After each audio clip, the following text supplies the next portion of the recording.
변호사 박형주는 가장 낮은 곳에서 여러분 일상의 안전을 지킵니다. 대한변협 인증 형사법 도산법 전문 변호사, 당신을 괴롭히는 사람 박 변호사가 대신 혼내주겠습니다.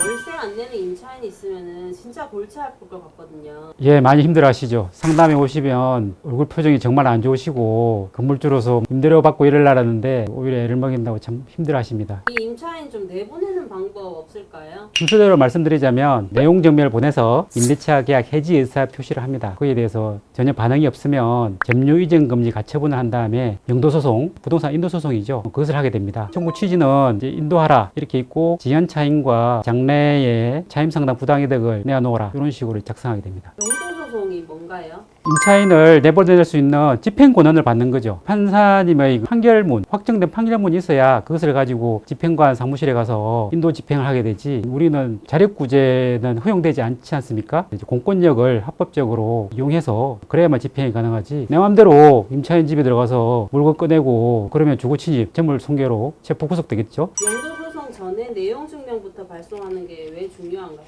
임차인한테 경고하는 의미도 있고요, 얼마가 밀렸는지 확인하는 의미도 있고요, 그리고 앞으로 소송이 벌어지게 될 것이고 변호사 비용, 인지대 송달료, 집행 비용 등을 당신이 이제 물어내게 된다, 그런 경고하는 측면이 있지요. 그리고 실제로 먼저 소송을 할까 하다가 내용 증명만 보냈는데 드문 일이지만 상대방이 내용 증명 받고 놀래가지고 원만하게 또 합의되는 경우도 왕왕 있습니다. 내용 증명 작성할 때 뭐 써야 되는 거예요? 아주 간단하게 쓰시면 됩니다. 복잡하게 쓰면 쓸수록 그거는 나쁜 내용 증명입니다. 몇 월 며칠 날 우리 계약을 체결했고 당신이 얼마치 월세를 밀었고 조만간 영도소송을 제기할 것이다, 임대차 계약은 해지됐다, 이제 그런 의사 표시를 하는 거죠. 영도소송을 하고 나서 점유 이전 금지 가처분 신청. 소송을 해서 임대인 A가 임차인 B한테 소송을 했어요. 판결을 받았어요. 집행관 사무실에 가서 이제 강제 집행을 하러 갔더니만 B가 아니야, C가 있어. 그러면 그 판결문을 집행할 수 있겠어요, 없겠어요? 없단 말이죠. 그 판결문에는 B에 대한 인도 집행에 대한 채무자 명의가 있는 것이지 C와는 그것도 아무 상관없는 판결문이거든요. 소송 도중에 점유가 바뀌어서 이 판결이 무용지물이 되는 걸 막기 위해서 점유 이전 금지 가처분을 꼭 합니다. 결국에 이제 당사자를 항정한다 그러는데,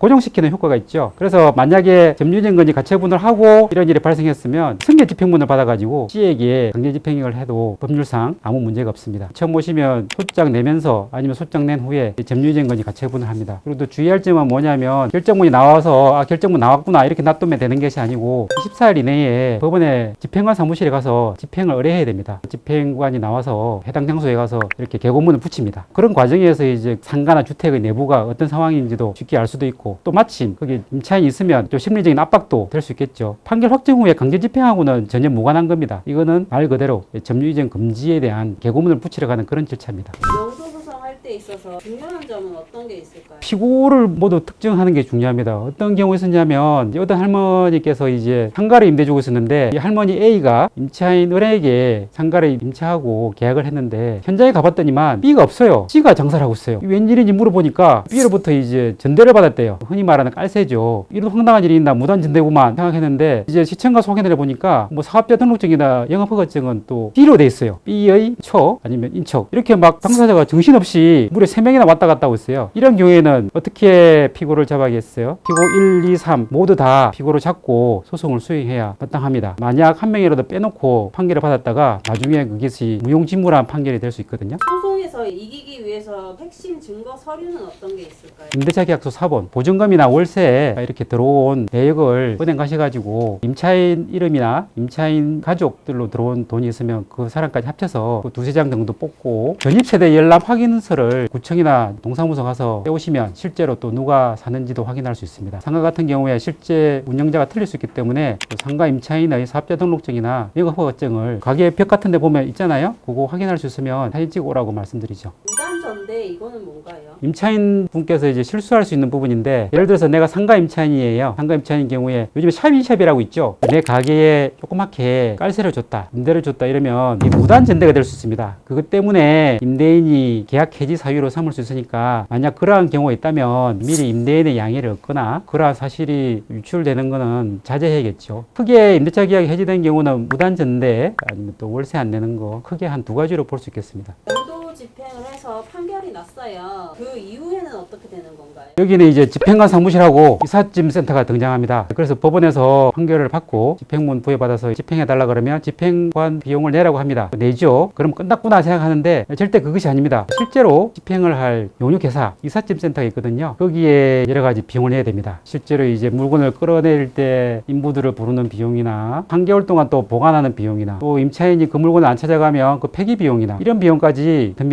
제가 이제 직접 했던 사건은 아파트는 조그맣고 그런데 왜 이렇게 이삿짐 비용이 많이 드느냐 그러니까 너무 오래된 아파트라서 1톤 트럭이 못 들어간대요. 그래서 일일이 한 10명을 불렀대요. 그 말을 듣고 저도 참 어처구니가 없었지만 어떡하겠어요. 집행을 해야 되니까 임차인은 사라져버리고 연락도 안 되니까 그런 경우가 있었습니다. 유익비 상환 청구권이라는 게 어떤 건가요? 보통 이 명도소송을 하게 되면 임차인께서 주장하는 내용들이 되게 정량화되어 있습니다. 필요비 유익비를 지출했다. 그러니까 유치권을 행사하겠다. 난 못 나간다. 크게 그런 말이 있고 두 번째는 이제 비가 산다. 수선 의무를 임대인이 이행하지 않았다. 그래서 나는 월세를 안 내는 게 정당하다. 보통 두 가지 큰 주장을 하는데 앞에 그 유익비 필요비 이제 주장으로 유치권을 주장하는 것은 일반적으로 인정되기 힘들죠. 왜 그런가 하니 그 문방구 계약서에 보면 원상회복이라는 글자가 있습니다. 판례는 원상회복이라는 조항이 있으면 유익비 필요비를 포기한 걸로 간주를 합니다. 어떤 시설 인테리어 한 것을 보면 자기 사업을 위해서 주관적인 사정에 의해서 설치한 것이지 그 건물의 객관적인 가치를 높이기 위해서 공사를 하는 경우는 거의 없거든요. 임대에서 줄 때